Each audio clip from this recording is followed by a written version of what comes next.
Wilhelmina Tolbert holder,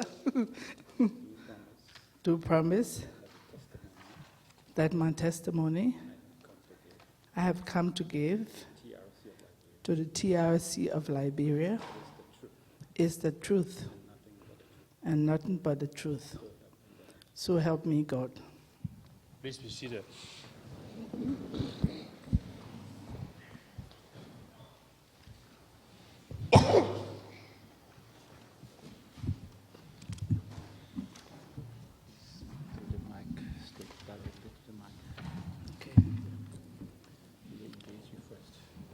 Good afternoon. Welcome, Madam Witness.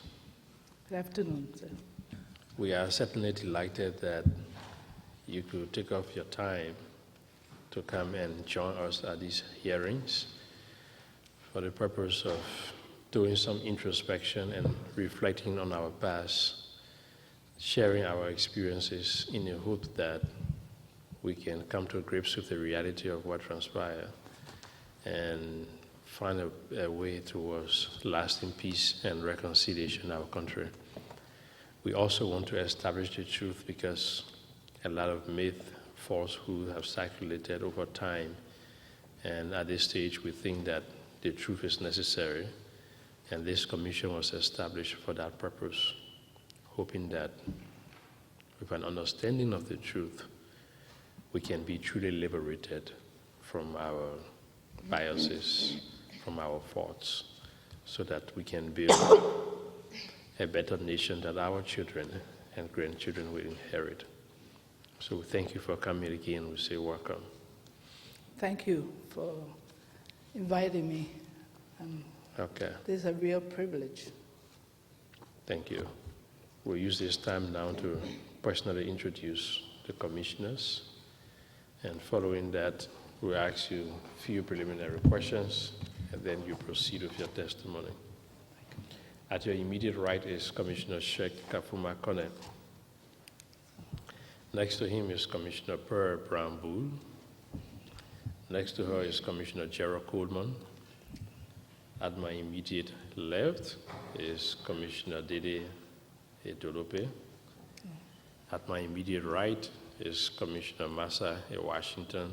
Next to her is Commissioner John Stewart, and then Commissioner Umusila. I am Jerome Voidier. To begin with, can you kindly confirm your full name for our records? My name is Wilhelmina holder, my maiden name Tolbert. Your maiden name is Tolbert? My father's name was Tolbert. Your date of birth, please. Date of birth? August 29, 1945. Where do you reside currently in the U.S.? I reside in Plymouth, Minnesota. Vocation? My profession, I'm presently the executive director of a nonprofit organization called Women's Initiative for Self-Empowerment. But my profession is I'm a public health physician.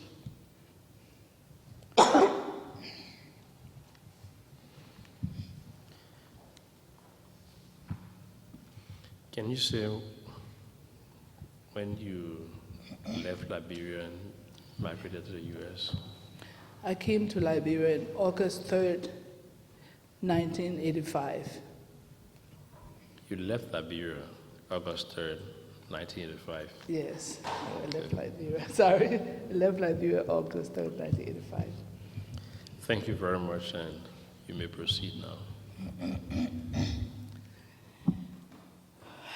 I would like to first begin by thanking God Almighty for the opportunity to be here in the land of the living to tell my story, because but for the grace of God, I would be dead. That's the first person. I gave him the praises and the glory for all he has done for me and my family thus far, and all he is capable of doing for all of us in the future. I also want to thank this commission. I think it's fantastic and wonderful, and is in the interest of Liberia and of our children yet unborn. But what you're doing today will benefit our children. And so I hear very excited to tell the story. And I hope you will give me leeway to tell it the way I want to tell it.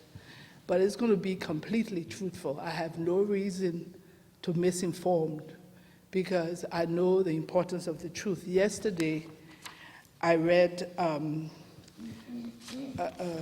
a passage that I think I would like to read again, that truth is so obscure in these times and falsehood so established that unless we love the truth, we cannot know it.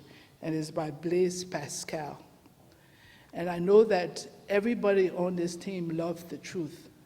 There is a purpose for you all to be here. And I thank you for that. I thank all the supporters, the Advocate for Human Rights here in Minnesota, all the international supporters. That many people had to give up their time and money to make this possible. So I cannot name their names, but I especially say the Advocates for the Human Rights because it was them that encouraged me to come and speak. And people that supported me, Laura and Mark, they encouraged me to speak, and I'm thankful for that. And I also want to thank my daughter, Yende Anderson, who heard about this, and she came forward. She said, you know, you have to tell your story. You have to tell your story.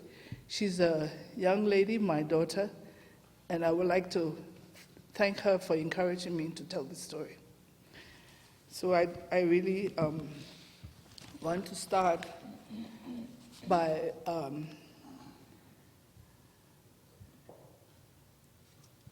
maybe a little bit about myself, my family. My father was a God-fearing man, and my mother similarly. And they were people full of love and devotion for truth, devotion for education, devotion for sharing. And those people have inspired me. And I'm standing on their shoulders today because what I am, I'm their product, I'm their fruit. And if anybody knows by your fruit, you will know them. If you want the orange, you go to an orange tree. And I represent my parents here today, and I'm pleased I can speak on their behalf. I also want to say why I wanted to talk to this Oscar body. It's because I know the truth is important, and we have to find the truth in order to heal. It's like an analogy of an abscess. There's this pain and suffering, but you have to cut the abscess to get out of the pus, get the pus out and clean it out in order for healing. And I know this is painful for many people, but the cleaning and telling the truth, that's the only way we heal. So I'm happy to be part of this. And I'm also concerned that a member of my family speak. Many of us had to leave. We are part of the diaspora out of Liberia, so I wanted to represent my family. I'm not speaking for all of them, because everybody is an individual. My story I tell is my story. But I can represent people that were pain, that a lot of violence and abuse were perpetuated on us. And I wanted to tell the story not because I'm angry and because I'm not. In fact, all my anger and pain dissipated within a year. I was privileged to have a little Bible like this, and I brought to show New Testament. When the coup took place, I read it every day, and it cleansed me and healed me. So I'm here to talk out of love, because it's only through love we can achieve anything. And I want for people in Liberia to realize that the only way we can achieve is through love. We have to get rid of the pain and the suffering. I have achieved what I've achieved in this country because I didn't carry a baggage. And you carry a baggage if you carry all your stuff from yesterday. It's good to tell the truth that we know it. And the reason we need to tell the truth and archive it is so that we can remember that this will never happen again, at least not to this extent. It's not that we'll always have peace, of course not, but during time of conflict, there's a way to solve conflicts. There's a right and just way. There's a legal and right way. And this is the reason why we have to get this out. Would I ever forget? Oh no, why should I forget? It's all right for us to remember because we don't want it to happen again.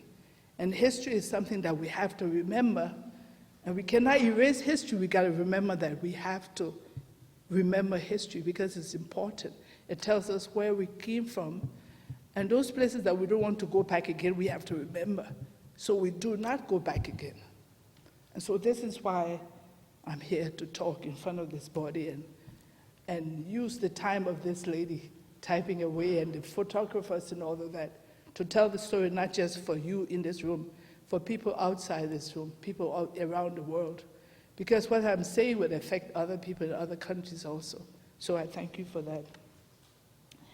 And I realized that shortly after the coup, I learned that you have to love your neighbors.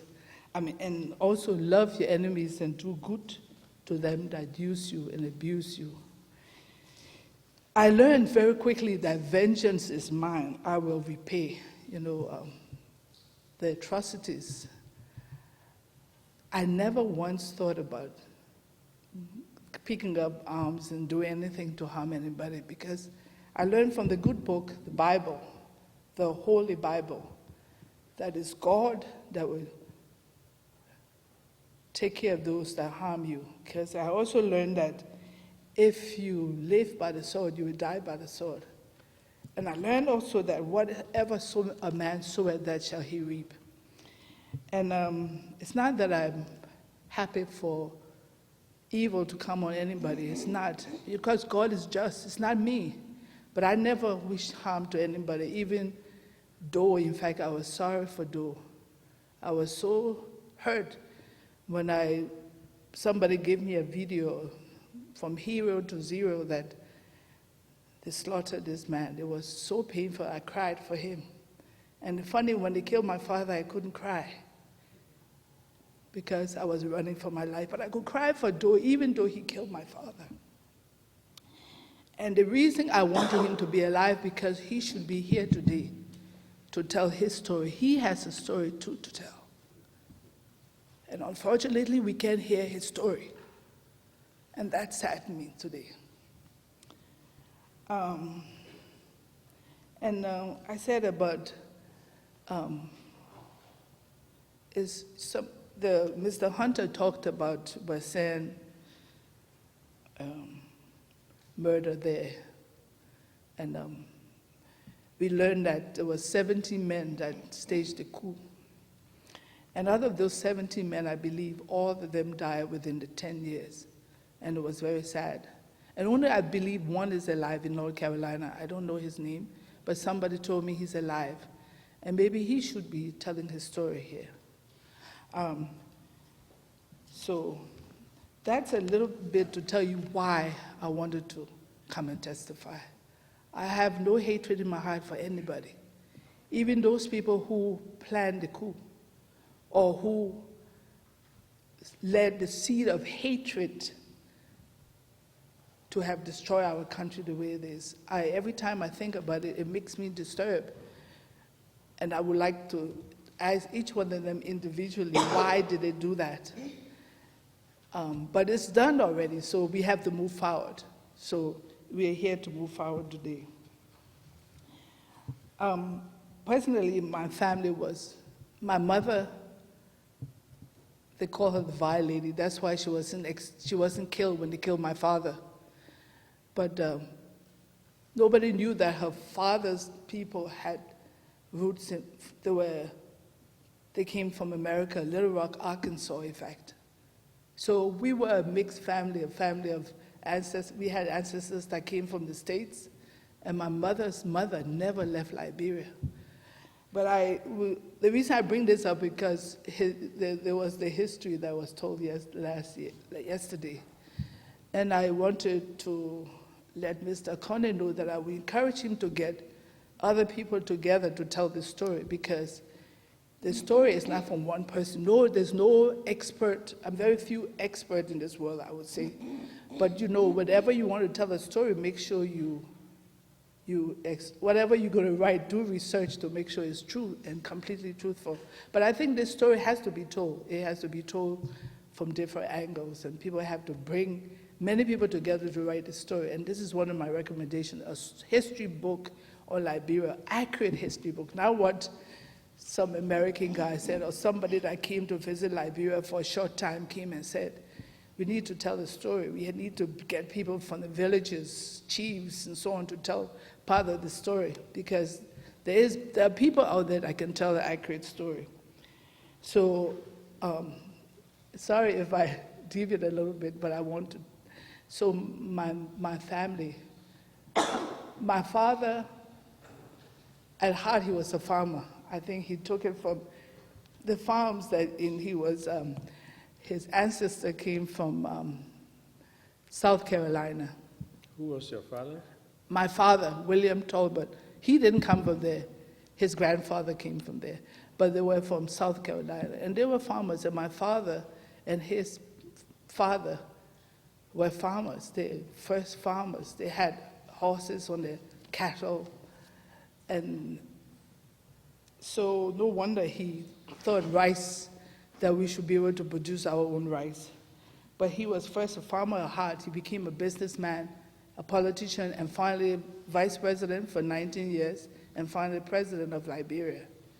But deep at heart, he had a love for his country. And I mean, I couldn't understand it when I was smaller, because my house was always full of people from all tribes. Nobody ever talked about tribes in our house, but people talked different languages, different dialects, as we call it then. But it was okay. People were bringing the children to my father to send to school. Some of them came young, some of them came when they were in college. Elijah Taylor was one of those that came from his father, the chief Tamba Taylor brought him, and he came to our home, and he stayed with us. He went to college in Monrovia. But my father's base was in Bensonville. They call it Bentor as a city. But in Bensonville, that's where we lived and grew. And that's where I have a love for everybody. I mean, there were people in my house, and also I thought it was important that my father, we prayed every morning, every evening. In the morning there was prayers, in the evening there was prayers. And that's when I first got to know about God. And everybody in my house, we all learned. And so I look back, my father being vice president for 19 years, of course, he saw, and during that period, he was prepared to know what to do for Liberia. So when he became president, when President Tubman died, he already knew certain things that he wanted to change, and he tried to do things rapidly. And but obviously it wasn't rapid enough for people. But he had wonderful plans for Liberia. He felt that there should be change in the strict code of ethics, professional ethics. People should go to work on time. A few people were fired from their job if he found the minister not in office when they were supposed to be in office. I think 1 or 2 people lost their jobs. So in the meantime, trying to change Liberia, he was also creating enemies. Another thing that he got rid of was the public relation officers, who were people that were being paid to be watchmen in the community, but he thought that was not right, and he got rid of that. And then there were a group of people that didn't like that. He also changed the dress code. Officials of government, most of them had to wear coat and tie, and if you went to a big ball, it was tail coat and so on. And he, when he was sworn in as president to take over after Tubman died, he was in a sweatsuit, and he just thought that was the most comfortable dress, and so he continued wearing it. So the dress code changed to be more casual, which was good, because then every single person could come to the table, to balls and parties, and they were comfortable. And I thought that was a good thing. But as all these things, as the changes, he had policy mat to mattress. He had the press, he spoke about the youth as his special jewels. He had scholarships and a whole lot of things. Vice President Benny Warner spoke about it yesterday, so I will now repeat it. And maybe it's better because people will say, oh, she will speak good about her father. But I would speak good about anybody, whether it's my father or not. So the rice riot, we heard about it yesterday, so I'm not going to say much, but it was then, when I got to Liberia in 1973, after graduating from medical school, I had the opportunity to stay in Canada where I studied medicine, and I could have done my internship, but I was so eager to go back to help with the development of Liberia. I left everything, rushed to Liberia, said, I'm going to do my internship in Liberia. And while I was there, I realized that preventive medicine was the best. Children were dying from measles, whooping cough, tetanus, all those things, diarrhea diseases. So I wanted to help the children of Liberia. So I went to London School of Hygiene. I did tropical public health. And I thought I was in my dream job when I came back and I became the WHO program coordinator for Liberia. I worked tirelessly. I worked I became the national WHO program coordinator, World Health Organization program coordinator in 1978, and the coup took place in 1980. But during those 2 years, we were able to write the first health plan, national program plan for Liberia, with the assistance of the UNDP, the International Health Establishment in Liberia, and the Ministry of Health. So I was very pleased for that. The reason I brought that up because I wanted to show you that, and how did I even become a doctor? I remember when I was just finishing high school, my father told me, hey, what are you planning to do? And I was, at that time, I had just learned German and French, and I was the only one in among my father's children that left Liberia to go abroad to study before I finished my first degree. And I would say that the reason I left was because my best friend, Wilhelmina Tubman, President Tubman's daughter, was going to Switzerland, and her father, President Tubman, asked my father for me to go with her. So I went with her, and it was a blessing for me because I learned I learned about diversity. I mean, I saw diversity in my home, but I learned about diversity outside Liberia. I was in the International School of Geneva. But just to say, the reason I brought up, I wanted, at that time, all I knew, I loved to see interpreting. I went to United Nations, saw the interpreter. So I said, oh, I would be an interpreter. And the reason I said that, I remember now, I like to talk a lot. But my father said, interpreter? And I said, yeah, I want to be an interpreter. He said, but how will you help Liberia? How will you help your people? I looked at him. I mean, at that time, I was 16 or so. I said, well, I can represent Liberia at United Nations. He said, oh, think twice about it. So I went back and I said, well, I'm good at science, and my mother told me I was good at caring for people. Maybe I should look at science. So I went and started studying science, and then I became a doctor. But I say this because my father was the type of person encourage people to get the best out of themselves. And he went to different places in the rural area. And like Vice President Warner said, he went to Vahung. Yes, he went to Vahung. He got a young fellow from Vahung called James Ama. And James Ama was in this area. He would have never gone to school. And James Ama was brought, and he studied. He was living with my sister, Christine Tolbert Norman. And now he's in the States, and he's an engineer. But my father took people from different areas. He had a knack of finding people that he said, this person is bright. He would always tell me, this person is bright. And I think I got some of his tendency, because now I sense people's spirit. I can see somebody that's evil and say, this person, I will shun him. But he had a knack of saying, this person would be achieving. And he loved Liberians. And when I say he loved the youth of Liberia, he knew that our future depended on the youth, and education was key to that. He even went to the rural area and brought a fellow that had no arms. In fact, he said he was traveling, and they had this fellow in the kinja. He didn't know, the people say it was meat. So he said, no, let me see what's in that kinja. And they opened the kinja, and by the way, he spoke fluent Pele, because he lived with the people. My mother spoke Pele and Vai, because she lived with the people too. So take it down, and he said he spoke to them in Pele. They opened it, and there was a human baby that they were going to throw away. And this fellow, he didn't have arms, so my father took him. And he stayed in our house. He went to school. He was his clerk.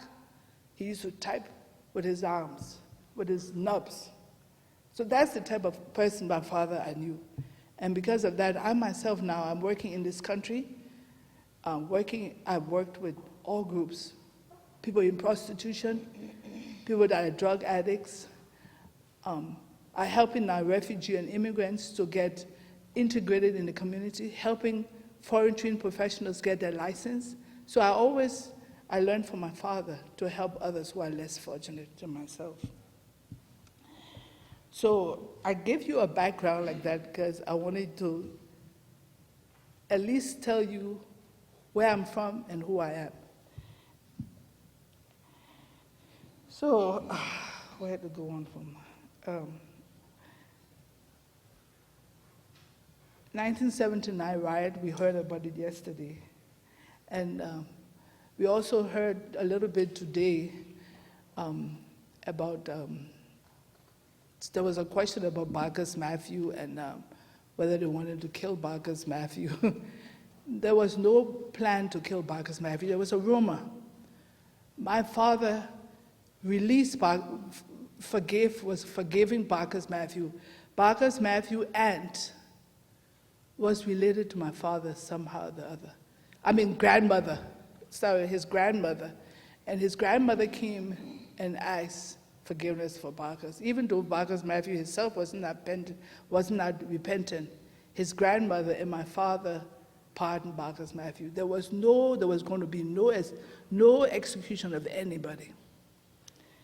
So the atmosphere in the race riot, I always wonder why it was staged at that time. We were right about to have the OAU in Liberia, Organization of African Unity, a great period of our history and development. And the rice riot was about 3 months before the July, I think, if I remember right, the OAU was coming to Liberia.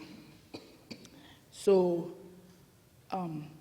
it was really sad. But, Liberians rally around, and the OAU was I thought it was very successful. The Hotel Africa were built, all those villas were built, and it was a wonderful celebration. And right about that time, the rumors about coup were coming out. I mean, people were saying the coup, there would be a coup. And I was a bit worried. I went to my father because my mother-in-law, Boley's mother, Kate Uri Holder, used to have dreams, and she came and told me that she had a dream, and she said she saw 5 groups of people plotting against my father. So I said, yeah, we've been hearing.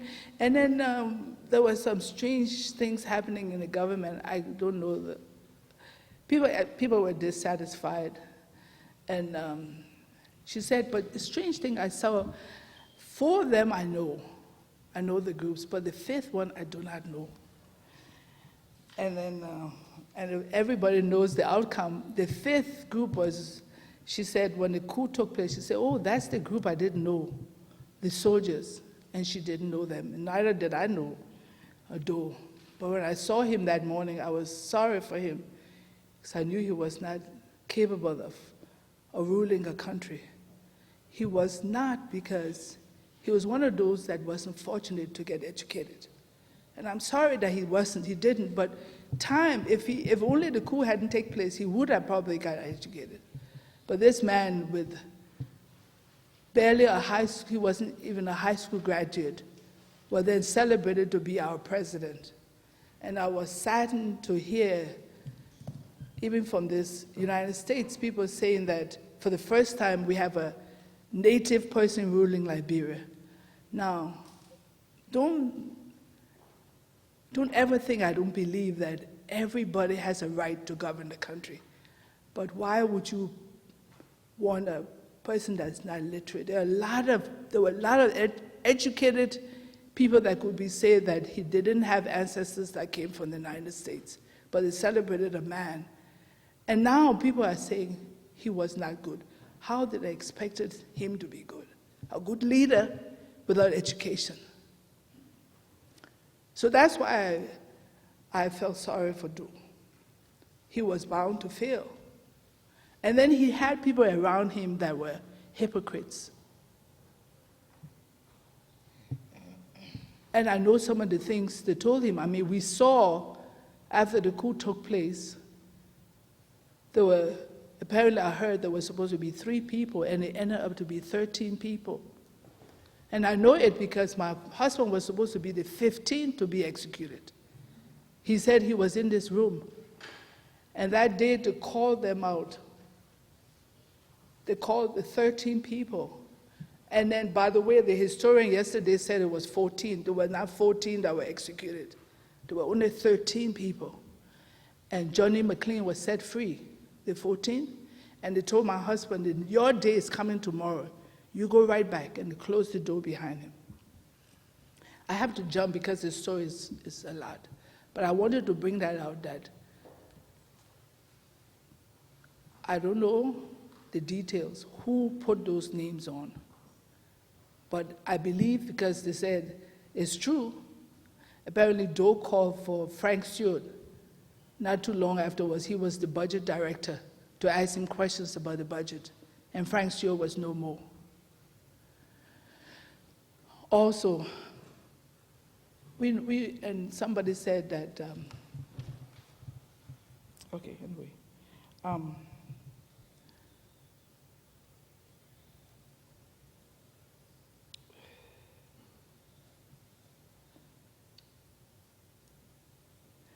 Okay, let me say a little bit about what happened, what the experience I had, the violence against my human rights, and the torture I experienced. Fortunately, by the grace of God, I didn't experience physical torture. I mean, I wasn't beaten, but I know family members that were beaten. My husband explained his torture. And in a way, I'm sorry he cannot be here. I was trying to encourage him to come, but this weekend, both his feet were swollen. He had a sore on his foot, and his feet are swollen, so he cannot put his feet in shoes. He's not going to come because of that. But I have his book here, and I'm not trying to sell his book, but I gave a copy to the commission so they can read his experience from this book. And he had no reason to tell the story. This is a vivid book. And there are parts of the book that I will try to put on a sheet of paper so that we can make copies for the commission to have if you so desire. But his story is told in this book, and he was beaten every day from April to December by different people with, sometimes he said, the inner rim of a tire. He said one day they beat him so much he passed out. And as they were beaten, they were putting sand in his ear. And there was one or two people that knew him that started the beating, and they were putting the sand in his ear, and he fainted. And then he didn't die, thank God. But he tells his story. And he was in post-Turkish too. He said they gave him dry rice. He asked some of the question about what was happening there. They were on the floor. He had nowhere to sleep. And he said after the execution of the 13 people, he was taken to Belayala, I think. He and Wilfred Clark were in the same plane, and Wilfred Clark was saying, why are they taking me to Belayala? They made a mistake, they made a mistake. So my husband, anyway, he thought it was funny that this man would say they made a mistake. He was in charge of the security at the mansion. And my husband was wondering, why is this man telling me these things? But anyway, he went to Belayala, and he said when he got there, he had on some trousers. They took a razor and cut all the trousers on his body. They cut the leg of the trousers, and they gave him a short trousers out of that. And that's the pair of trousers he stayed in for about 15 months, or maybe close to that. But he said it was on the floor all the time. There were 15 to 20 in one room, barely could make it. The bucket would be full. People had to use the bucket in the room for a bathroom. But it's a long story, and I cannot go into it. But people were beaten physically. Fortunately, I wasn't, and my sisters weren't. We were not raped. And I'm sure many people wanted to, but they didn't. God covered us, I'm telling you, and I believe he did. So I will tell you a little bit of my experience, and just pieces to tell you my experience. When the coup took place, April 12th, I was home. My husband was called by my father to the mansion, and he went. And he, very brave man, he went. And all I knew, he came back and said, you have to leave right away.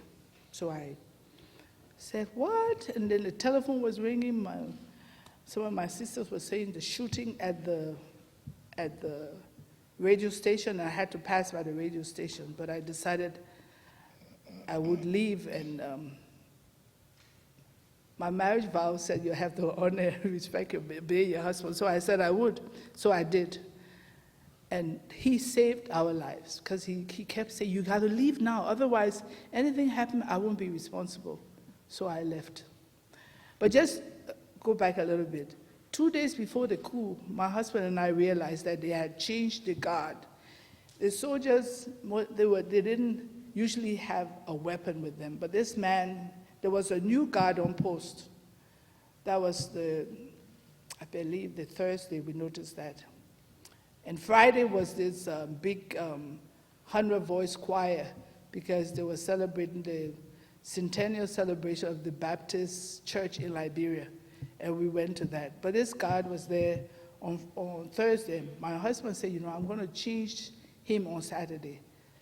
But this guy he had a gun on his side all the time. And my husband said, where's the old fellow? He said, they just changed us, But that night, my husband, because he noticed it was a different guy, when he came in the yard, he jumped over the fence to come and tell me to leave.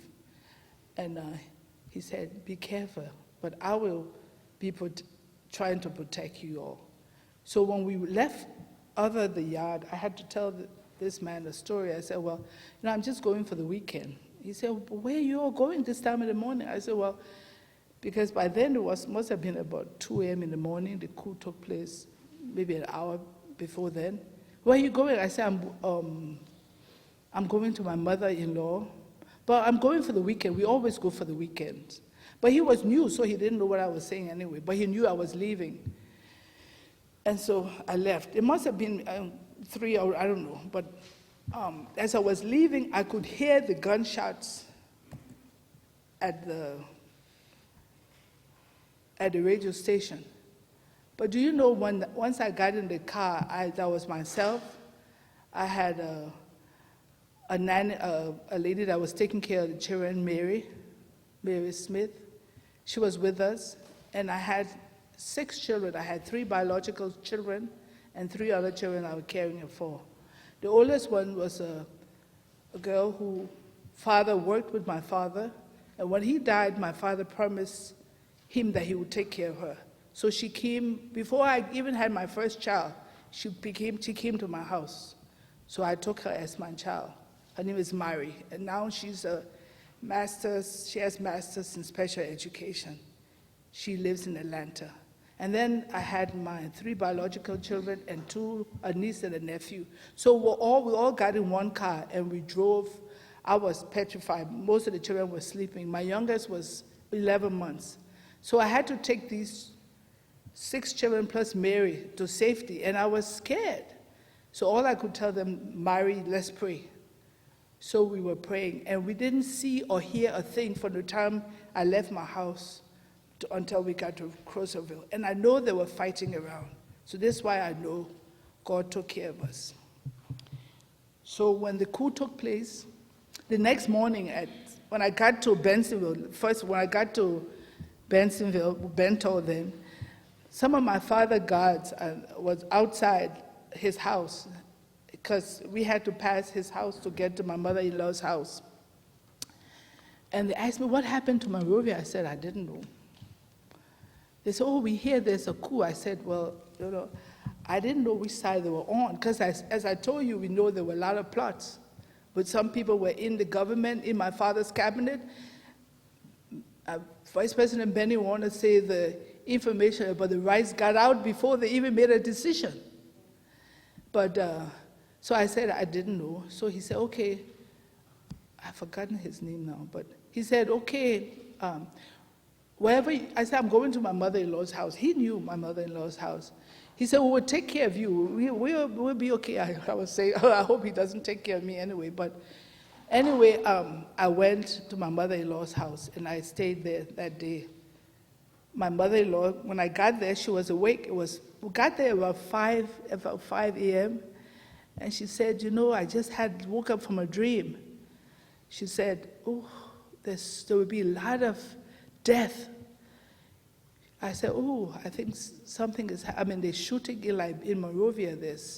I think there's a coup. She said, oh my God. But she said the meat, they were throwing meat to the dogs. There was so much meat. She said, oh, there's a lot of death. So 6 o'clock, we waited for the radio. It didn't come. 7 o'clock, Samuel Doe said the country belonged to the soldier, and everybody heard that news. So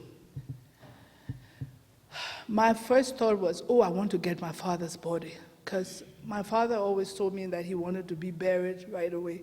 He was not afraid of death. I told him, every time my mother-in-law had those dreams, I went to him. He said, I know your mother-in-law. She sees things. God speaks to her in dreams. But he said, I'm not afraid of death.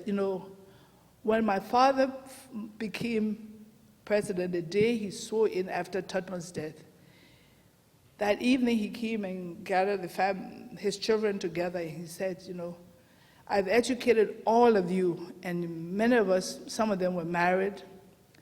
Many of us were married, he said. And he said, now I want you to realize that Liberia comes first. And God first, Liberia, and then you all third. And at first I was hurt. But then I realized what he meant, because he had given us the education. He told us, he said, whatever is in here, if you don't crazy, you will always have it. But material things you will never have. So get all your education. And so he told us that. So we knew that Liberia was first. And he really died for his country.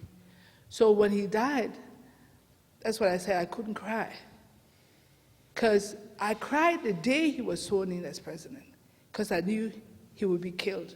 It's strange because we see from history people who are selfless, gave themselves up, and people think that they're weak. They're not weak because you're meek and humble doesn't make you weak. You're meek and humble because you're strong. And he was strong in God. So that day when they killed him, all I wanted was to get his body to bury him. So that's Saturday, I said, I'm going to find my father's body. I laugh now because it was foolish. I left my 6 children with Mary. Mary, she never went to school, but she had a heart of gold. And I left Mary with my children. And then, sorry. I told Mary, can you go with me? I wanted somebody in the car with me, so I left the children with my mother-in-law and Mary. Mary was 12 years old, and I said I was going to look for my father. So we drove to, and then I didn't know where my husband was because he told me to leave, and he said he was following us, but he never followed. So I said, I'm going to find my father's body and find my husband. So I drove to my house, and I got there. Just before I reached my house was on Sugar Beach Road, going to Sheffling Road, going to the airport. Just before I reached Miss Mary, this lady, she was very wise. She said, let's wait, don't go to the house yet. Let's talk to my friend. And there was a group of small homes before my house. We stopped, and she had a friend, and she spoke in Basel, and the friend was just crying. And I said, what's she talking? She said, she said, don't go to the house. Yesterday, the whole day, they were shooting at your house. They were destroying your house. People were moving things out, and it was full of people, soldiers, everything. Then I said, what? So I turned around. Me and Mary we didn't know where my husband was, and we sure weren't going for my father because I realized I had to now live for my children, so we didn't go. So they destroyed my house that very day. So it was good I left the house, otherwise I would have been destroyed too.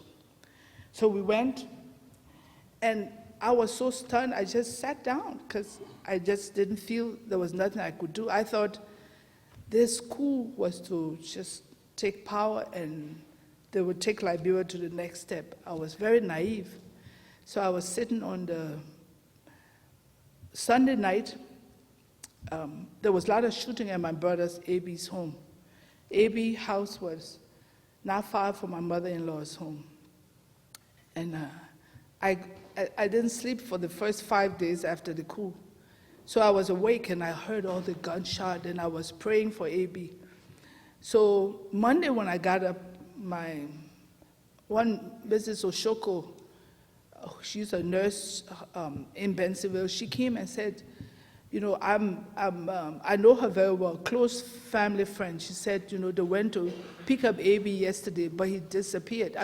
He escaped. And I was thankful. I said, well, at least they didn't kill him. She said, no, they didn't kill him, but they're coming for you today. And I didn't believe her. I said, why? What did I do? I never worked in the government. I've been working in healthcare. She said, they said they will find you and skin you alive. So that's when I really got scared. My mother-in-law said, you have to go in hiding. I said, why? She said, you have to. I said, but where? So she said, just go to the neighbor and tell them who you are, and they will protect you. So I left in faith. To cut it short, these people I didn't know. But they took me in. I was 35 years old then. My angel sent by God, a 17-year-old boy, they call him Dugu Boy. He set up a plan. He said, when the soldiers come for you, I'm going to lock you up in a room upstairs. And you stay there until I take you out. I said, what? So then he said, no, you just do that. I said, okay. And there I was, I had to surrender myself. And I did surrender myself. Because then I had nobody but myself and God. And I had the testimony, my mother-in-law, just before I left, she said, you take this and it's okay, you'll be okay, and the children will be okay. I said, okay. And I really trusted that I had nothing else, so it wasn't even half an hour after I went to that house. Doe came on to give his message to the nation. And while he was speaking, he said that he took over to help the poor. And it was good that the family heard that. And he was there to take people out of poverty. And I can't remember the detail, but the part I remember because the family used that when soldiers came. So half an hour later, the soldiers surrounded my mother-in-law's house, and they started shooting in the air. I was already up in the room, locked on a lock and key by this 70-year-old I never knew before. But I heard my children screaming and shouting, and I just knew they were all dead. And then I heard them knocking and kicking things. The houses were zinc houses, very thin, you could hear everything.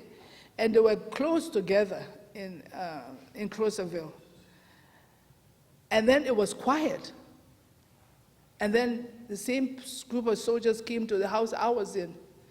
And I heard the children screaming again. They were shooting in the air. This family had, I believe, 7 or 8 children, but the oldest was 17, and the youngest, I don't know, maybe 3 or 4. But I just felt that, I'm dead. Because I didn't even feel that these people will protect me, but they did. No, not one of the children said a word that I was there.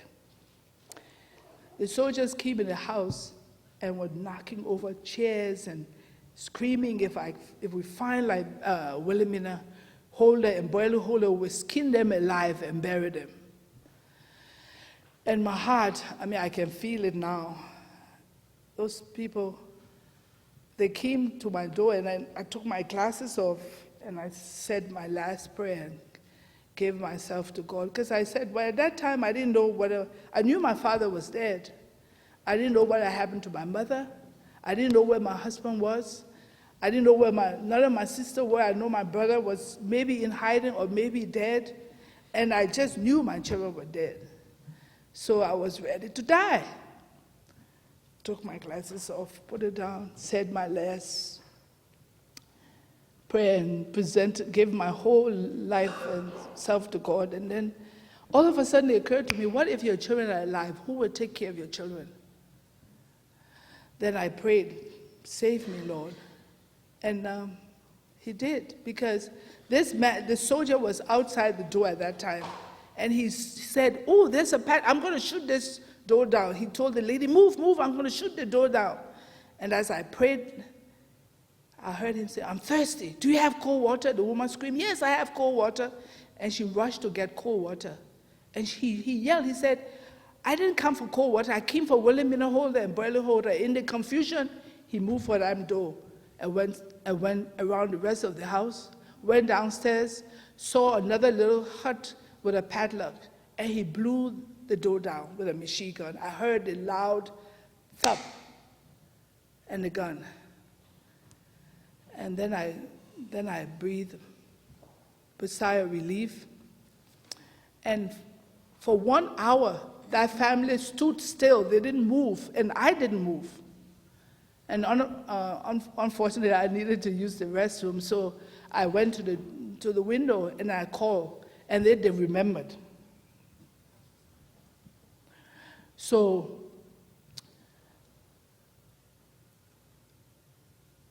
that was part of my torture at the beginning.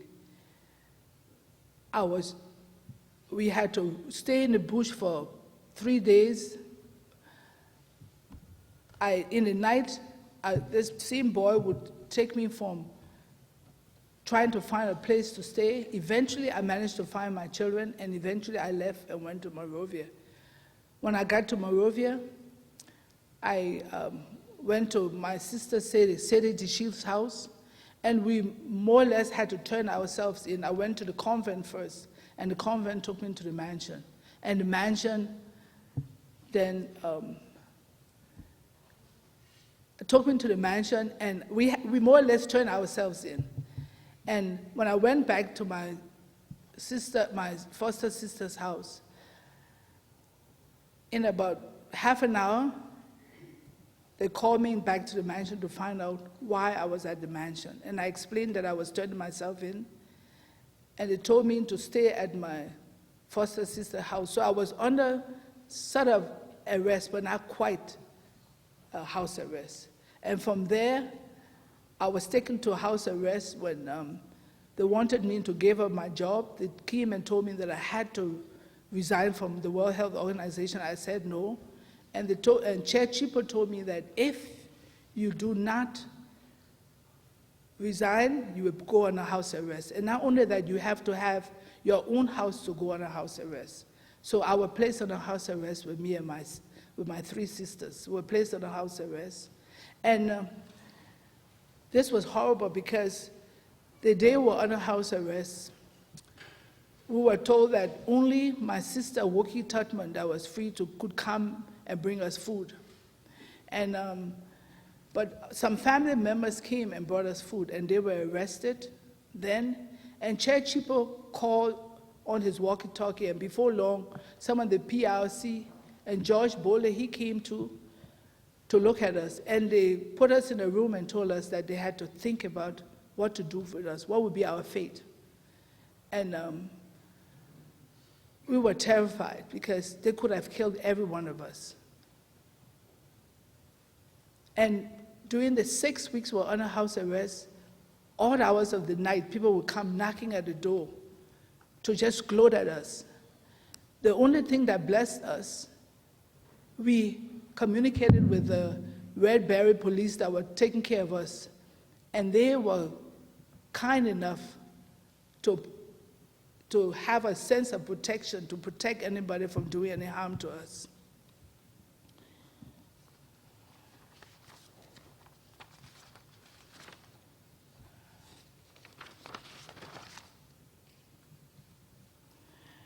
The person that really was harmed was my mother.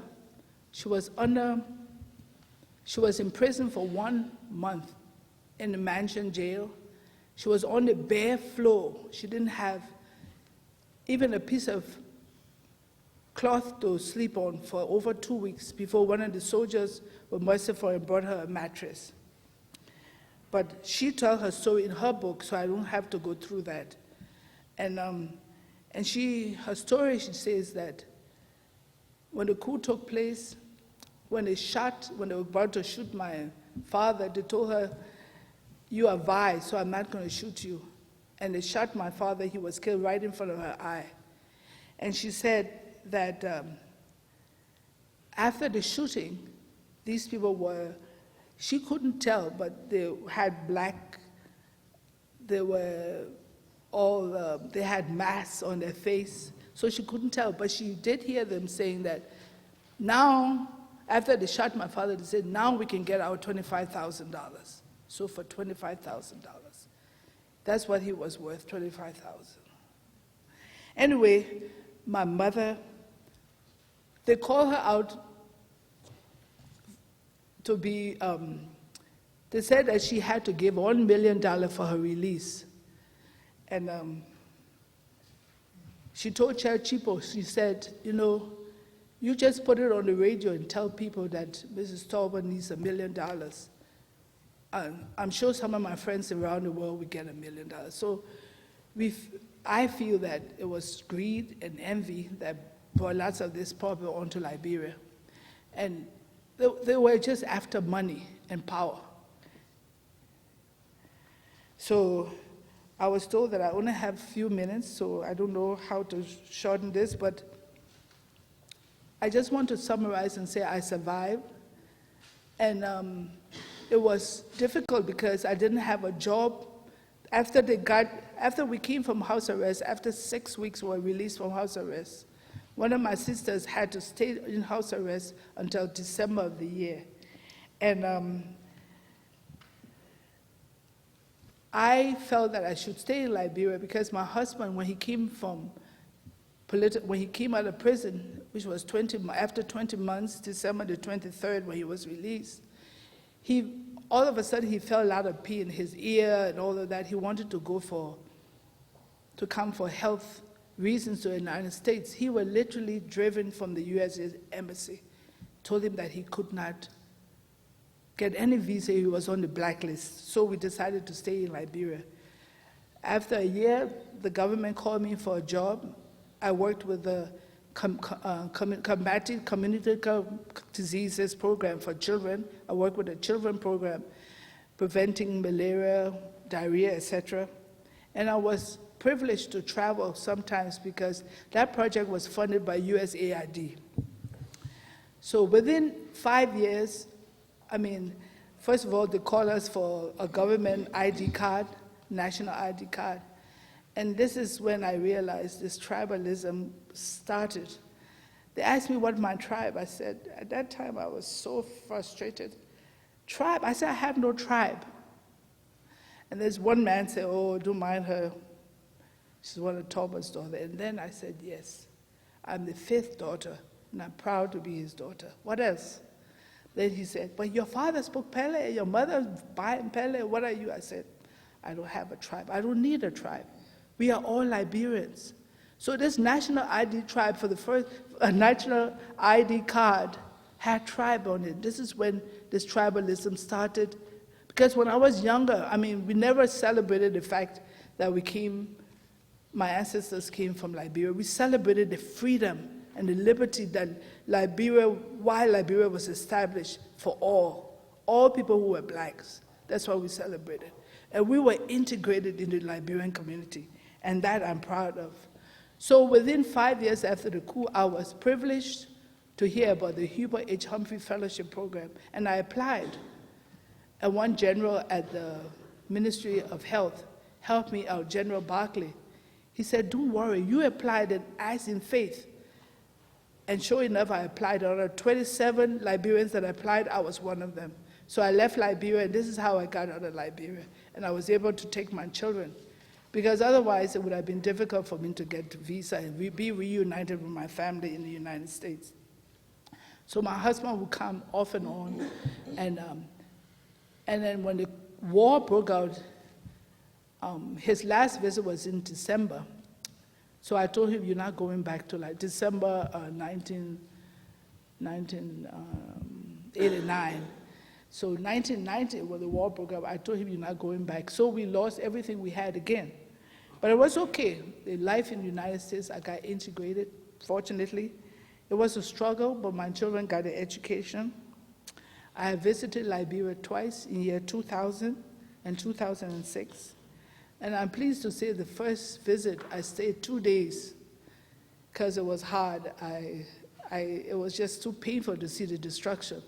But in 2006, I stayed 2 weeks, and I'm eager, and I'm planning to go back soon. My 2 children went to Mark, my oldest, and second child went to Liberia. And they are all geared up to help in the development of Liberia. And I'm determined to follow my heart and do something for Liberia. I'm determined to help with the development, and I'm determined to empower Liberians in the United States to get profession that will make them ready to go and open small businesses and with grassroots development to grow Liberia. And everybody don't have to be an official, a government person. You can work wherever you are. Each town and village needs all of us. So everybody, wherever you are, then can hear my voice, get your profession. All right, be carpenter, masoners, plumbers, whatever, but go and be determined to help develop Liberia. That's the message I gave to my children, and that's the message I give to everybody. Thank you.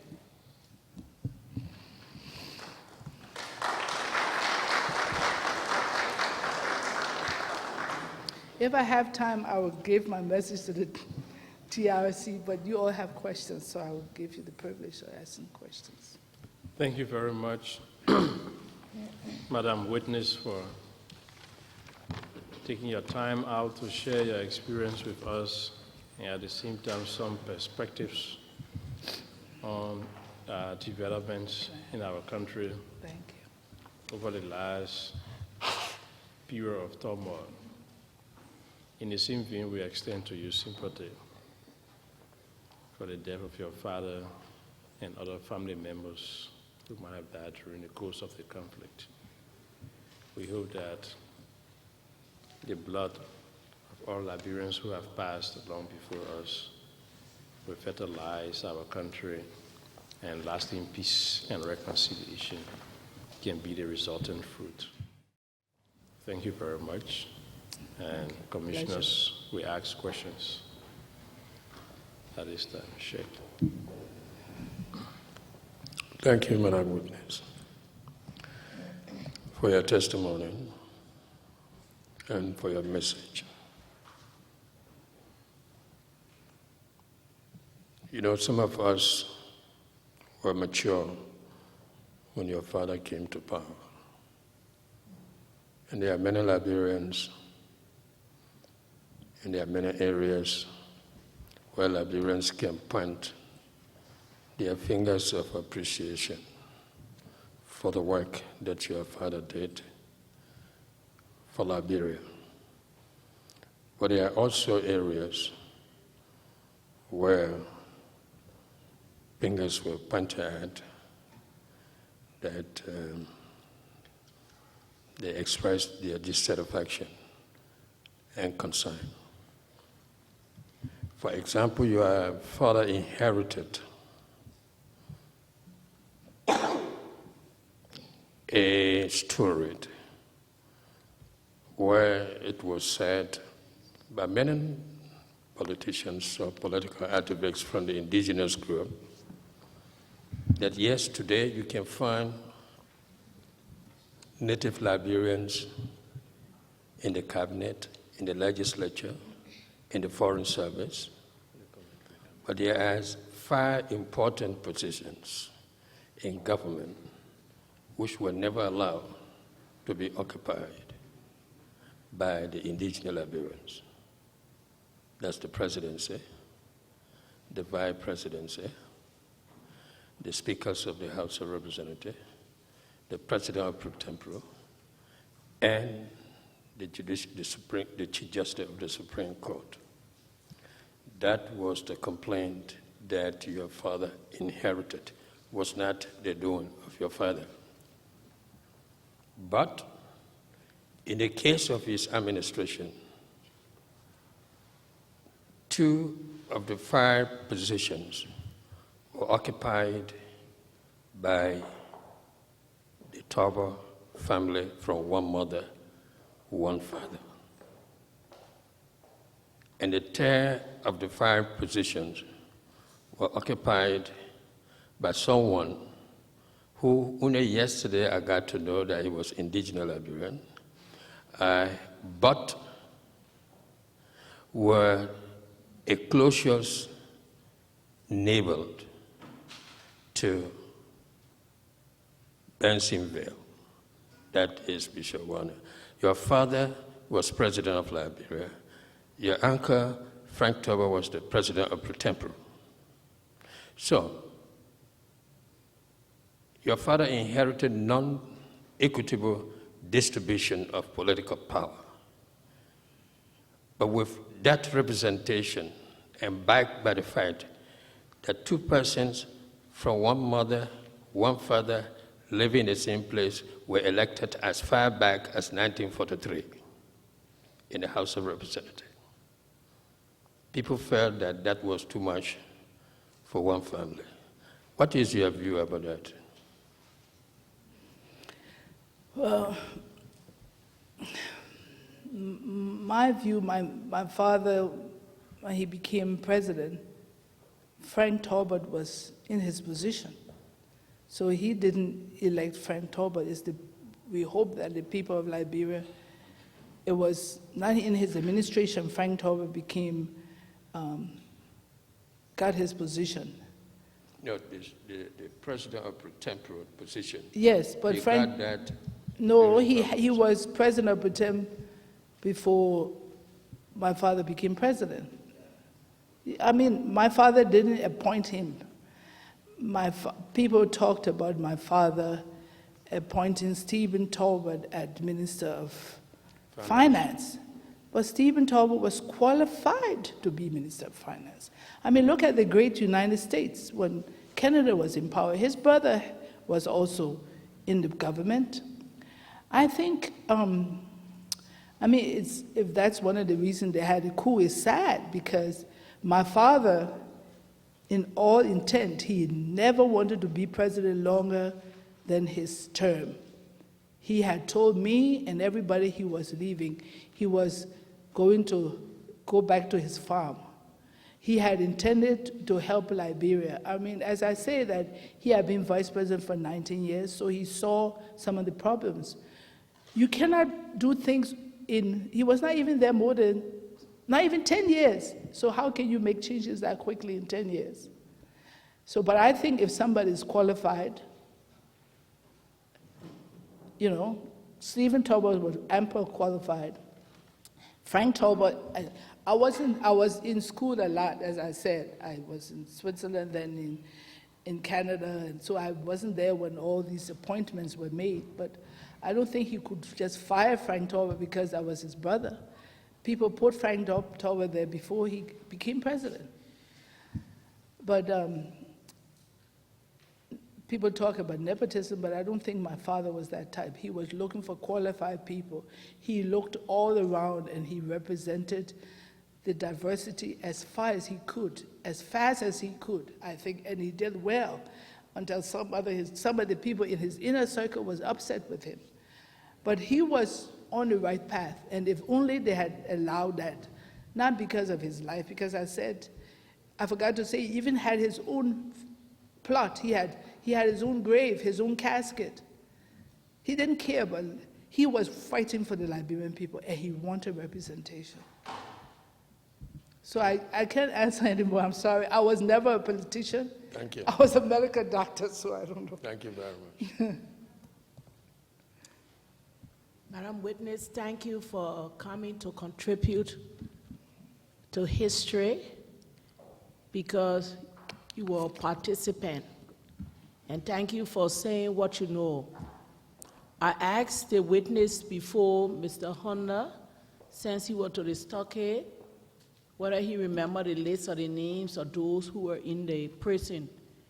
But you just reiterated that, because it was on December 23rd, 1981, when President Doe, I think he was then President, Doe declared general amnesty for all those politicians and the True Whig Party officials to come home, and also they opened the jailhouse, and that's when many people came out, including your husband, who you have just said.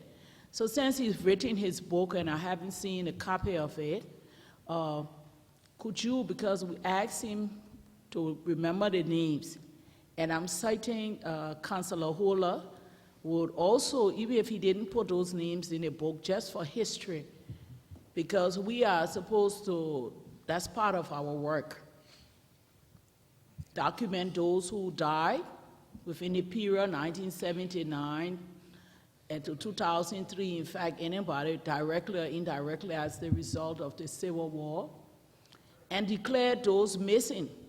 So those who we don't know what happened to them, after a certain period of time, even legally, when someone is missing, you declare them dead or so. It's in our TRC Act. So you could ask Mr. Councillor Holler, I know him as Councillor Holler from State Department. I worked there 1970 with him. Could he please also, since he couldn't come and will be here until Saturday, remember the list of those who were in jail for us to be able to document them, you know. Thank you for coming to tell your story to the TRC. I will ask him for that. And the book, actually, I gave a copy of the book to Mark. Mark Haller, who's from Dorsey & Whitney law firm, and I said that pages of the book that related to the coup could be printed out and give you copies. How much for that book? It's just $20. My husband was handicapped. He had a stroke when he came to America, and so his left hand, I mean, it's not working properly, so he had to use his right hand, one finger, so he took a long time to write the book. I have a copy of Mrs. Tolbert Lift Him Up book Lift him. and the speeches of the president. And the speech that he made also right after the 1979 rights riot at the Centennial Pavilion in May. That book, I quoted 3 or 4 times when I had to make speech. It was in there, he talked about unity, reconciliation in that book, so I also recommend those to look at it. If you all have copy available to make it to for history. Okay. I have a copy of the speeches, I can give you a copy of that. I have the book. You have it, okay. Thank you also for the presentation you've just made to us. I just have a few questions. Some may be delicate, but I hope you can just give me the best you can. I'm concerned, you know, your father was the vice president of our country for many years under what Liberians sometimes call Tubmanism. So during that time, was he comfortable in that position?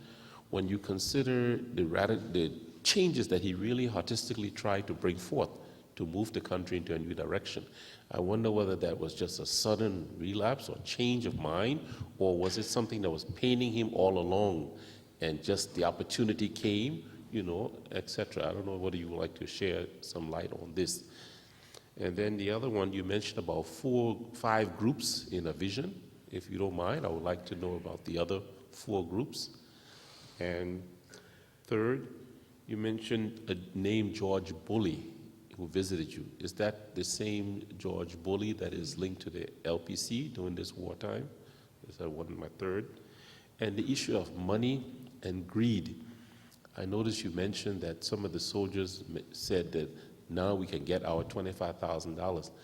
Well, the history will say that this war was just motivated by people who wanted to be liberated from a leadership that was corrupt. But now here are the key implementers of this coup thinking about money business. So somebody had to have the money to give it to them.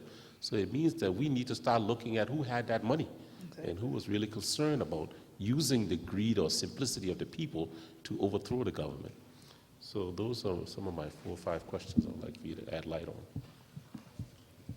Please remind me if I forget any one of Okay. them. I wasn't writing. Yes, But my father was vice president, and I believe he was loyal to Tubman, and that was the right thing to do. He believed, and I believe, that a person as a head of state, you know, is a position that granted by God, and nobody should. There's a way, there's a legal and right way to get people out of power. And he was patient to wait until his term came as president. I think one of my father's speeches when he was in high school, he felt that he would be president of Liberia. So he went through the rank. And so during Tubman time, no doubt there were things that he wanted to change. But he changed, you know, you can be the change you want right around where you are. So where my father lived, where he worked, people he worked with, just ask them what type of person he was. He did that change right around himself. Even where in his office he had people from different groups working with him, different ethnic groups. So it's not that he didn't try to implement some of those changes where he worked, he did. Punctuality at his work, you know, among his children, studying hard. Those are the things that he instilled in us. Now, I'm sure he was anxious to make changes, and so that's what he did.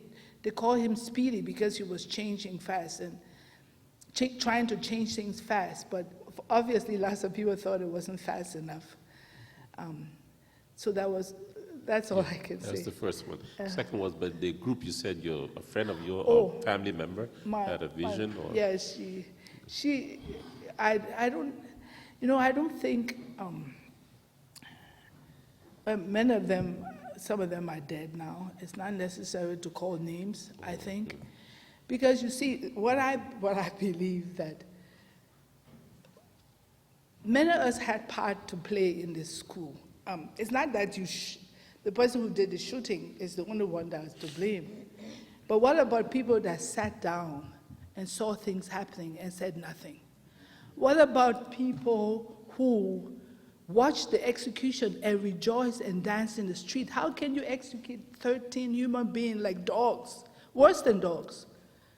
And then I was told the day after the execution, a cousin of mine and another fellow came to our house, to Mrs. DeShiel's house, Seda DeShiel. Seda was married to Leonard DeShiel, and they sat down and said, I will never forget that. That was some of the torture that they had put up. They were looking for 100 more poles to put out. They couldn't find the 100 poles, so they just used the 13 they could find. And all my male relatives were in prison, every one of them, except a few, not all, most of them were in prison. But all my immediate, my brothers, they were all in prison. So they were going to kill 100 people plus. So you need to look and find out who are those people that were motivated. And they say they had a change. What change they were looking for to destroy people like that? So I'm not going to call names because I have another thing I want to read out here. All there is for the triumph of evil is for good men to do nothing. I don't know who wrote that, but it's a saying that all there is for the triumph of evil is for good men, I included women and men, to do nothing. What happened in Liberia? People sat by. I mean, I remember when they killed my father. Did I see anybody to come and bring me water to even say, sorry? Maybe they were afraid, yes, but they still could have launched a complaint. This is wrong.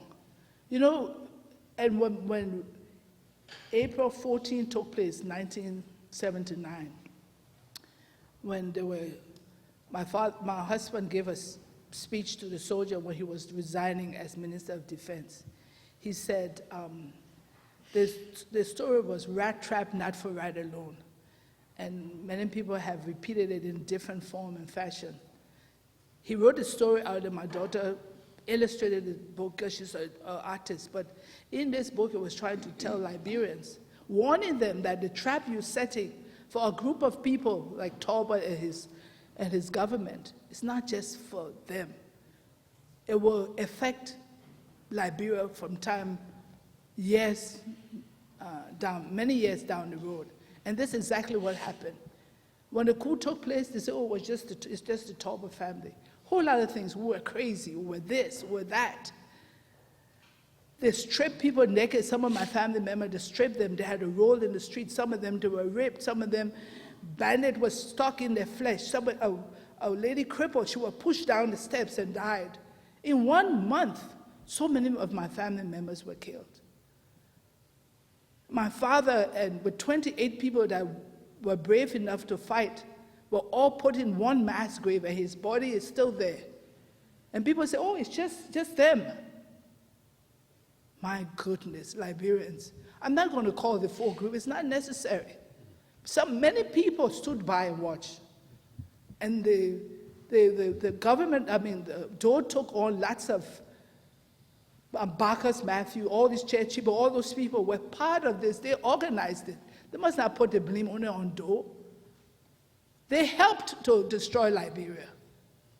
And so we need to have them in front of this tribunal and in front of Liberia to say the part they play, acknowledge it, and ask for forgiveness. That's how our country will be saved. So I'm sorry, I don't want to call the names. No, I don't think it would do any justice. Yeah, I agree with you. The next one was about, is this Boley, the same Boley that... George Boley, he was Minister of State for Presidential Affairs. Oh. That John Boley. And the same church people that killed his own foster father for whatever reason. Okay, and the last And one. George Boley came, and in my presence, when he came to our house, we were on a house arrest, he had the nerve to tell me that my father sent him. He said, you know what, your father sent you to school. He paid my way through school, and your brother gave me the first pair of shoes, Bill Tolbert. And those boys that came to our house when we were at Leonard Tishi's house, they kept saying the junior will never live. People talk about AB. They had planned to kill every one of us like the Russian Revolution. He kept saying, don't you know the Russian Revolution? Randall McLean, he asked forgiveness for coming and doing that to us. But I'll call his name because, not that I have nothing against him. He was hanging with some of those boys. So he came and he revealed things to us that was frightening. And that day, I don't know what, I lost it that day. I was so, he said that, don't you know that the junior will never live? So I already knew that AB would die. I was on a house arrest when they caught my brother. And the night before, I dreamed that they caught my brother, and I dreamed that he was killed. So when they caught my brother, I cried the whole day. But and I went to visit him in prison on 18th of July on his birthday. Doe gave us permission to go and visit him. And I visited him, and he shared the power of God, that he was sorry that, he said he couldn't stay still. He had to find out about his mother. He said, you know, I said, why did you talk on the telephone? See, now they caught you. He said, you know what? First of all, he couldn't leave the country. He said, I didn't want to leave. My mother was still here. I didn't know what was happening to my mother. And he was so eager to find out the safety of his family and so on. That's why he called, and that's when they caught him. But they killed him and buried him half alive. Kuyampa, when he came to America, he wrote an article in, I think it was Newsweek, and I kept the article, but I don't know, I lost the paper, moving from one house to the next. But in this paper, he described that they took AB out and told them to dig their grave. And while they were digging their grave, they shot them. And they covered him when he was still mourning. And up to this day, we don't know where my brother's grave is. If anybody knows, could they please tell us? We'd like to put a monument there. And we'd also like to put a monument where my father was buried. And we want permission now. Hopefully, they will grant us the permission. I'm sorry, I've deviated a little bit. Thank you. So, okay, another thing, I just noticed you added something interesting. You said that this seems to have been a planned effort by those who staged the coup to exterminate your whole family, in a sense. Yeah, I mean, but you know, those socialist boys that came from America, those that say they planned from here. When my father was at the United Nations, they had him in a casket, a dummy in a casket, and demonstrated in front of the United Nations with my father. So they wanted to kill my father. So it's not anything new. It was obvious. The intention was. And then they had this they knew about the Russian Revolution, said they would exterminate all of us. 100 more Poles, what do you think they were thinking about? Mm-hmm. And when they kept saying Junior would never live, of course I knew AB would die. The reason I brought it up, because it seems parallel to other issues that was That connected. somebody else said, yes. I'm glad that's why I didn't bring it up in my testimony, because other people alluded to it a little bit before. Okay, thank you. Thank you for coming, and my sympathy for the death of your relatives. I have only one question, and it surrounds all of those who died with your father, because we are supposed to document all of those who died during the war. And so, if you can remember, I would like you to please share that with us, all of those who died along with your father. I was living on College Street when the, how you call that thing, the bulldozer came and dug the grave that day, and they brought the bodies. I remember a little child. What? A child. Uh-huh. I saw that child going there, and then I left. Yes. So that memory is something Yes. that has stayed with me for a long time. And so if you can share that with us, we highly appreciate it. Oh, you know, I don't know. I don't know of everybody that died. I know Charles Rayleigh was one of them, and some of the SSS people on the floor that night. But, and one of my brothers, my father's foster children were killed also. It was a child's body, one of them. Another one, at the executive mansion where the coup, where they killed my father, there were a lot of children, and whether they intended to do it or not, one of the children were killed. One was killed, and another one, a bullet went in his back, and he's William Tubman. He's now in Liberia, but he said he had to drag himself from the floor. He pretended he was dead, and when they moved my father's body, he said he dragged himself down 8 steps of stairs with a bullet in his back. So he was one of the brave ones. He survived. But I'm sorry, I don't know. I will try to, if I can remember, I will try to put some of the names down for you, but I'm sorry, I don't know all the names. Thank you.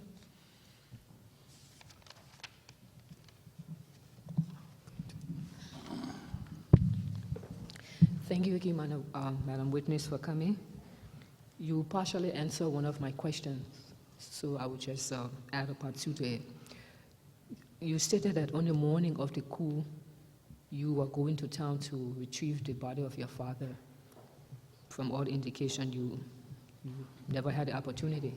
My question is, did you try to seek the permission from the military government at the time or any other government to go back and claim your father and give him a proper or decent burial? Well, I was just going, I was going to go to the military government, but when I found out that my house was already surrounded and the destruction that had taken place at my home and the general atmosphere,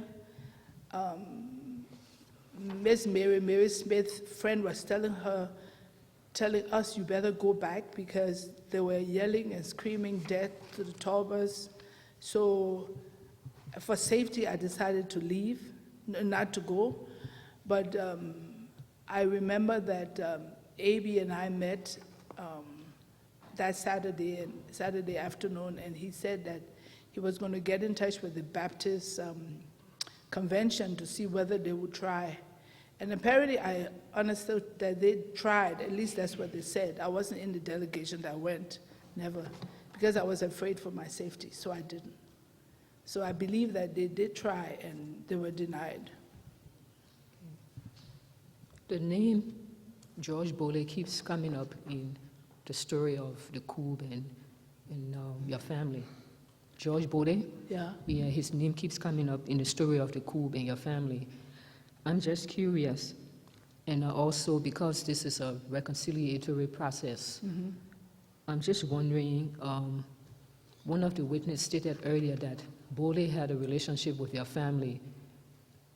He was an adopted son of your father, and you just confirmed that Boley himself told you that your father educated him, sent him to school, your brother gave him shoes or whatever. It would seem to me, and I stand to be corrected, that a lot of personal issues, spill over nationally. What was the relationship with Boley and your father or your family? What happened? I don't know. I mean, I didn't know Boley before the coup. I never met him myself. He never stayed in our home. But he told me that he went to Rick's Institute, and my brother, Bill Tolbert. Now, all my brothers and sisters went to Institution of Learning in Liberia. My brother went to Rick's, and Boley went to Rick's, so that's how they got to know each other. And my brother, he also confirmed that Boley was educated by my father, and Boley told me that. But I don't know what happened. I mean, there were not much rhyme and reason. I think, I don't know, envy. I don't know why people did what they did. But I know that the heart of man can be very wicked. And it's only the Spirit of God or some inner spirit of strength that can give you can empower you to do what's right. And some people, if the devil get in them, they can do anything. But I don't know why he had animosity against my family. I know that he was instrumental to keeping Christine Norma in prison, on a house arrest for a longer time than we were, because they both work in the Ministry of Education apparently. But I don't know. I haven't met him since the coup, but I intended to ask him some questions and find out. I haven't met Chair Chipo too. I would like to ask him some questions. But I don't know. Christine Norman is your sister. My sister, Christine Tolbert Jr, yes. She's in Liberia at this moment. Okay. What is the relationship now with Mr. Boley and your family? Do you know if... We have no relationship with Mr. Boley. But my father educated my father used to spend some of his own money to educate people. Many of them got government scholarship, but many of them he educated himself. He didn't, the money he had, he shared a lot with people of Liberia. My last question, you said many wonderful things about your father. Naturally, just out of curiosity, how would you like him to be remembered, especially by Liberians? A man that was willing to die for his conviction, doing the right thing, and a man that was willing to serve his people, all of his people, and a man that really wanted development for Liberia. Thank you. Thank you very much, Madam Witness, for providing such insight and perhaps another perspective as we engage in this exercise of introspection. And I'm particularly pleased that you have stated and repeatedly that you have no rancor in your heart, and you've put the past behind, you've forgiven the past, although not forgetting it, prepared to move on, and in this context, prepared to do a critical examination of ourselves, what happened in the past. I would like to ask a few questions, one or two. Your mother, in her book, Peace Be to Her Ashes,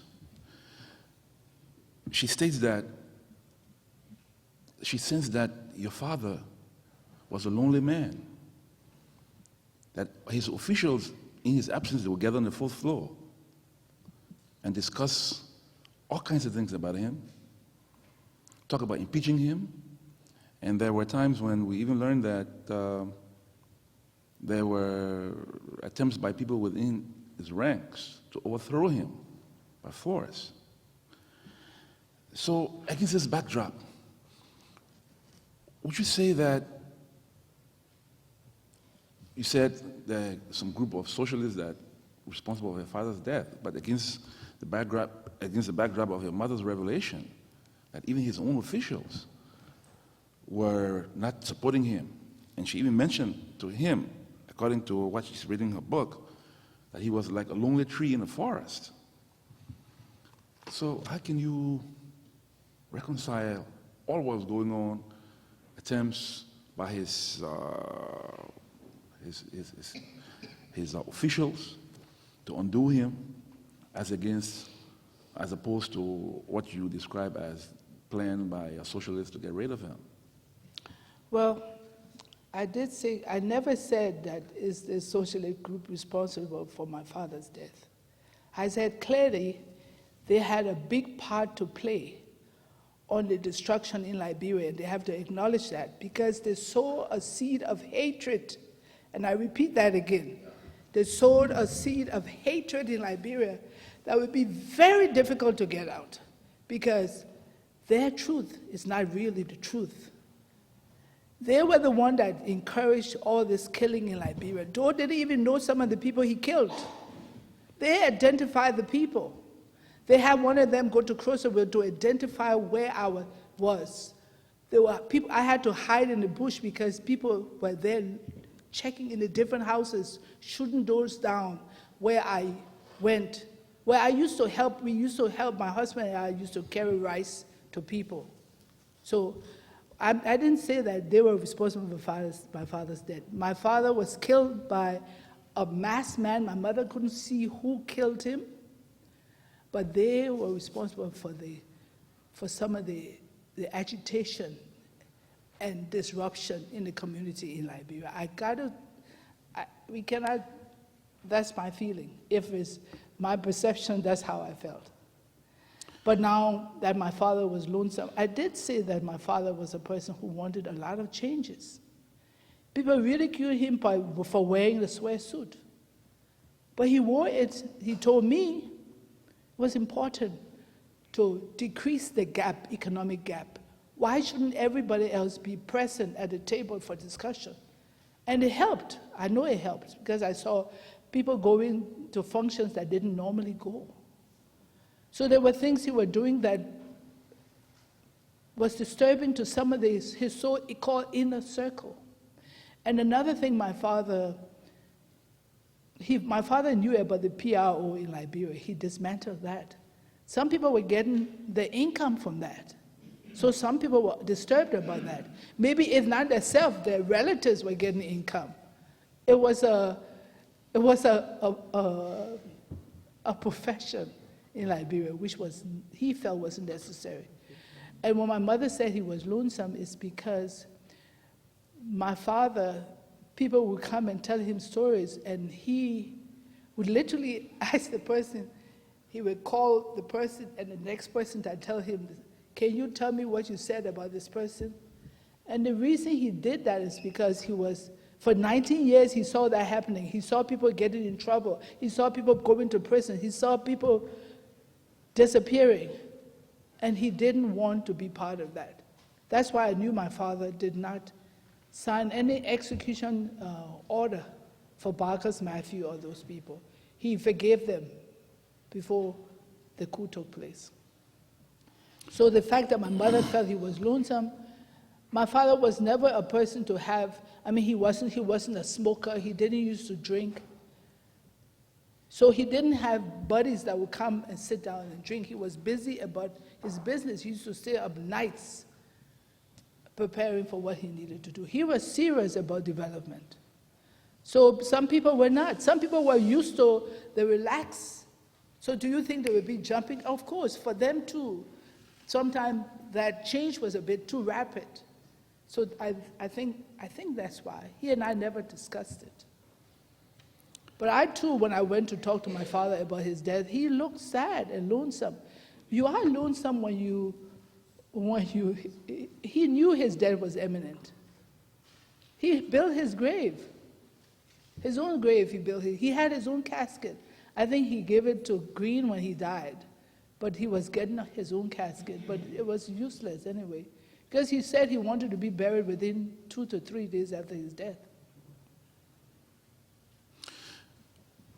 So he was different. He was different than many people in Liberia. That's why he was lonesome. Now, as a student leader in the 70s, I interacted on quite a number of occasions with your father.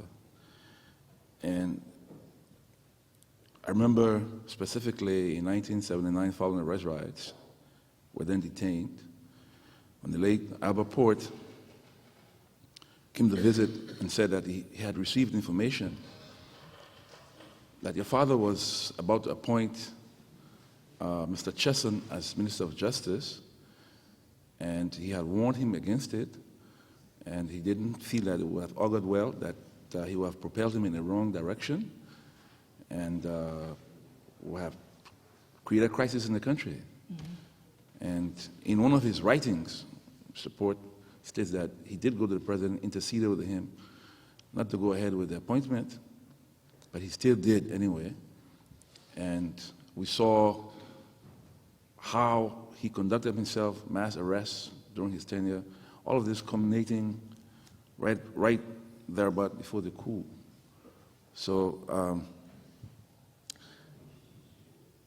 I won't understand why this situation was so, and perhaps you were not because he was so far away from politics. But there was concern that your father was incapable of restraining the excesses of his family members, particularly his younger brother, Steve, who was Minister of Finance. What could you say to that? The excesses? What do you mean by excesses? Like, for instance, there was the case involving, there was an article written by Liberianization or Gobbling Business, in which there was a feud between your uncle and the Whigs concerning monopoly over, well, it had to do with monopoly. He said Liberianization or Gobbling Business. They accused him of using his official position to create a monopoly to his benefit. And that's basically what I'm talking about. Well, I don't know anything about that, so I'm sorry, I have to pass. I don't know about that, but... And then lastly... everybody know that Stephen Tolbert he died in a plane crash. We don't know how, why, and whether there was a foul play. But he died 5 years before the coup. So he was not around the coup time.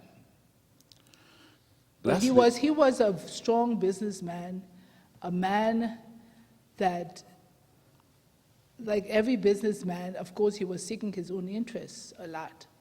But he didn't affect my father. He has his own private business, you know. Lastly, right before the coup in 1980, there was a Congress of the True Whig Party, Buchanan, in which there were many young Liberians at the time, Emmanuel Shaw and others, who were agitating for change in the True Whig Party, and I expected that the Buchanan Congress would have delivered on the kind of changes that they were expecting. And according to them, to their surprise, this was not the case. That rather than change, the Buchanan Congress produced basically the same kind of leadership and moved in the same direction. So don't you think this could have contributed to what eventually led to the coup? I don't know about that particular conference, but I know, well, I don't really think that what led to the coup. But, you know, I know that before the coup, when President Tolbert had organized so many groups to discuss development, to discuss, they had different focus groups, different task forces about development. And I myself, after the rice riot, for the first time I decided, I should be engaged in order to dispel some of the myths about my father. And so that was the first time I started learning about some of these different parties. And my father encouraged freedom of speech. He encouraged multi-parties. PAL and Moja, everybody know those groups.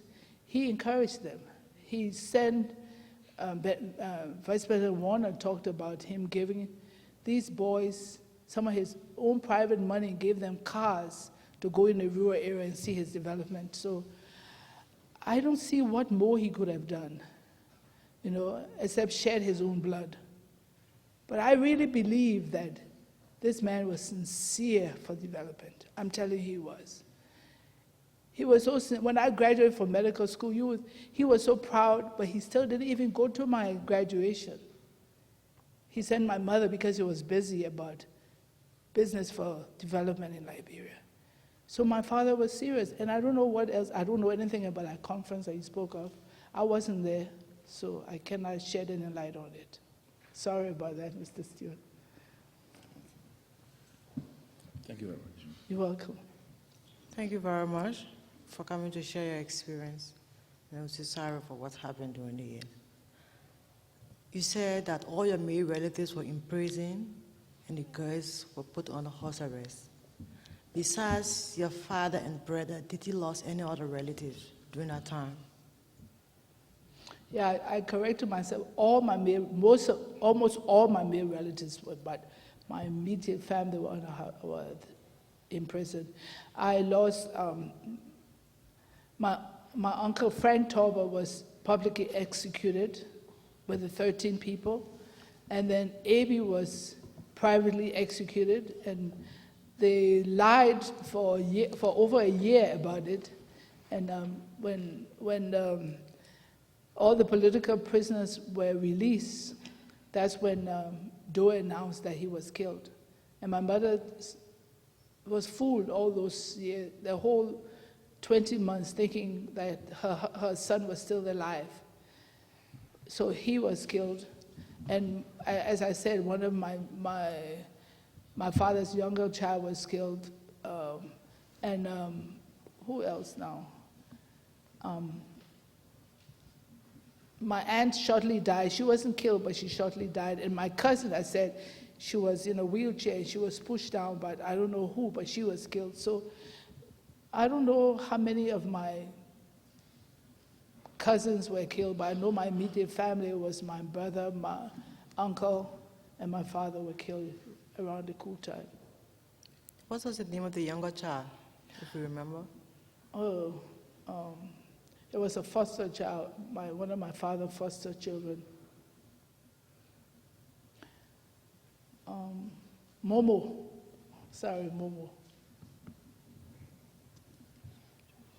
Thank you for coming.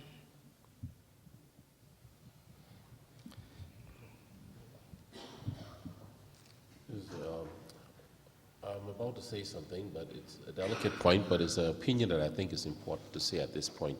You know, from 1970, every 10 years, Liberia lost its president, starting from Tubman's death, 71, your father's death, 1980, Doe's death, 1990, and 2000, the vice president, Dogolia. So I just believe, Dogolia, vice president. Oh. Mm-hmm.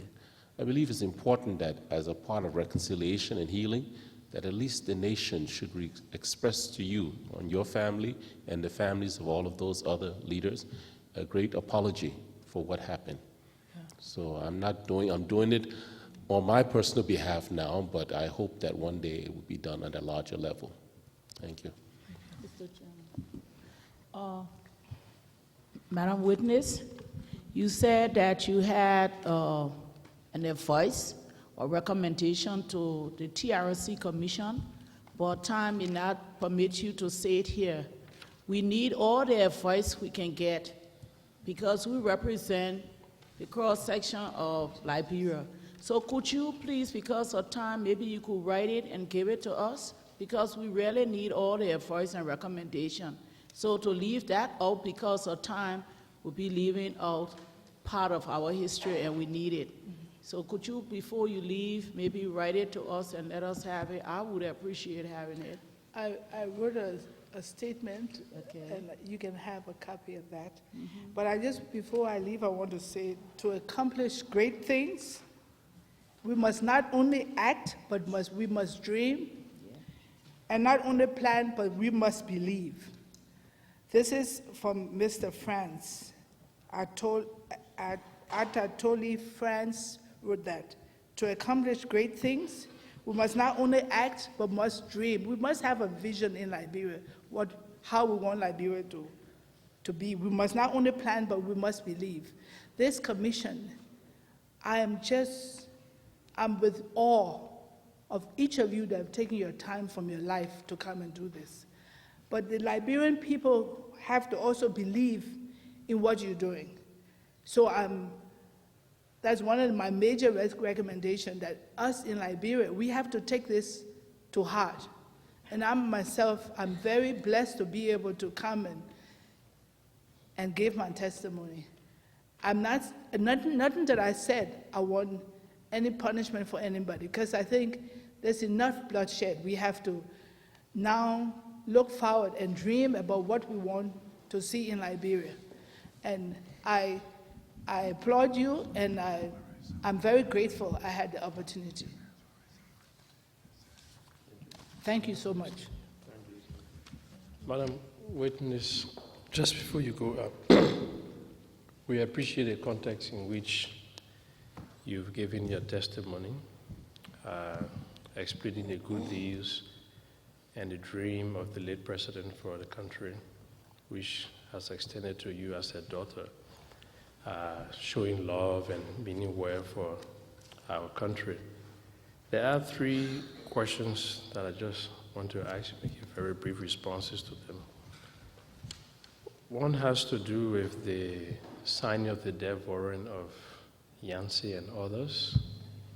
How much did that impact the internal relationship within the establishment at that time? You were very close to your father. Perhaps you might have gotten some impressions. Then, secondly, did you at any point in time notice the exclusivity of rights and privileges in Liberia prior to the 1980 coup?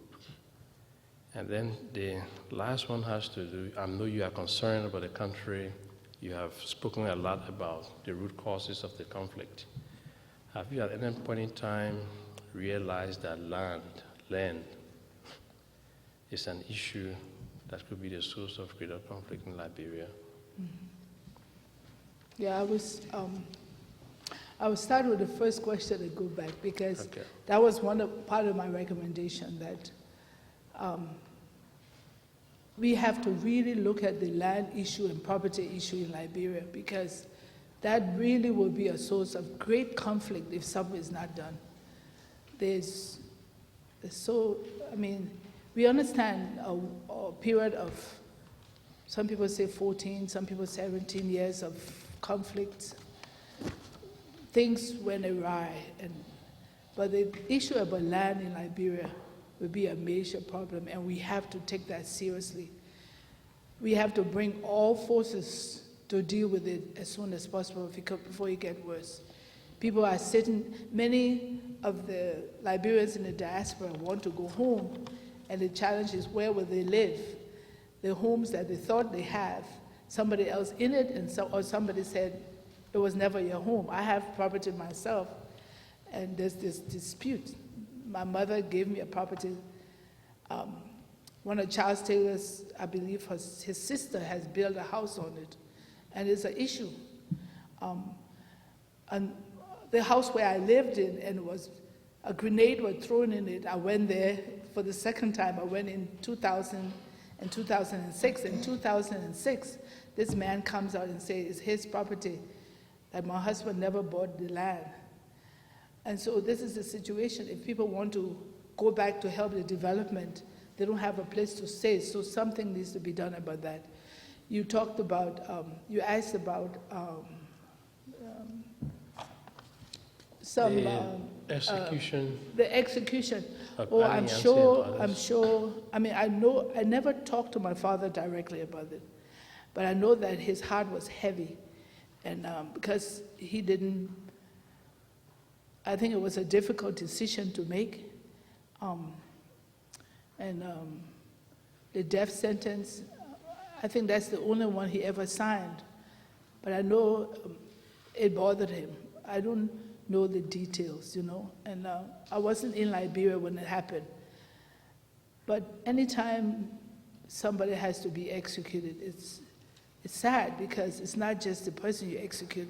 If you have to think about their children. But it probably was on the laws of Liberia that, and the Old Testament said, when somebody killed, he should be killed. But I myself, I don't know, it's something that people have to discuss, and I hope in Liberia there will be a forum where people either have to accept the death penalty or not. And in some countries they don't have that anymore in other countries, but Liberia has to come to a decision one way or the other. I don't know what it is now on the books, whether they still have the death penalty, but it's a controversy, so to speak. But I know it affected some families. Otherwise, I don't know the details, and I never asked him about it. And you said something else about The exclusivity of rights and privileges privileges. in Liberia prior to Yeah, 1980. Let's say, history is something that we can't erase. The coming of settlers, the historian was saying, you had a group of people that came to Liberia that had more knowledge than those that were in like the natives and they came together to form a country. And of course, these people had the education that made them already had it. You got the disparity already, and so disparity persisted. But so of course, in every country there's the poor and the rich, and the rich has certain privileges, and so of course Liberia was no different. There was this disparity. And, you know, my father knew to get rid of disparity was education. That's why he stressed education. And he was trying, but, you know, we didn't have much. Liberia had very little money, and people thought Liberia had so much money. That's why they were eager to take over. And within 1 year after the coup, we saw that they couldn't even pay for Christmas. Because when my husband was in Belayala, he was sent to Belayala. He said, one of the soldiers came to him and said, you know, it's Christmas and we don't even have our pay. When Tolbert was there, we had our pay before Christmas. So they thought there was a lot of money, but it wasn't. So people were trying their best. And I know during my father's time, I know his heart was very heavy about that. And he did his best to decrease the disparity. But unfortunately, the war has made the disparity even worse. We have more poor people in Liberia who's more disenfranchised. People were living on their farms and growing their crops. They were much better off than being crowded in Monrovia, where there's so much poverty. The first time I went to Liberia, I saw people walking in the street. They had no goal, they were just walking in the streets. And that was sad. This is why I'm trying to see how I can help in the development. And we all have a part to play to reduce the disparity. So no doubt there was, and no doubt this is what we will have to fight even harder for, because the disparity is even greater. Thank you very much. You say a lot. And for the last word before you leave. God bless Liberia, and God bless you all. And I pray that we'll remember that we all won, no matter what tribe we are from. It's not about tribe, and it's not about who you are. We have to look at our character, the content of our character, and we also have to have a vision for where we want to go. And let us work together as one people, because united we stand. Let us make sure that we don't have external forces coming and destroy our country. We know that many of the big powers have opportunities to help and build us. Let us work together with them for the development of our country rather than the destruction of Liberia. We thank you very much, and we pray for your safety as you go out and in, and we pray that your report will be accepted, and Liberian people will together, because the president alone cannot do it. You all cannot do it. Everybody together have to first implement the change around themselves and help and be the change they want to see in Liberia. Thank you very much. Thank you very much.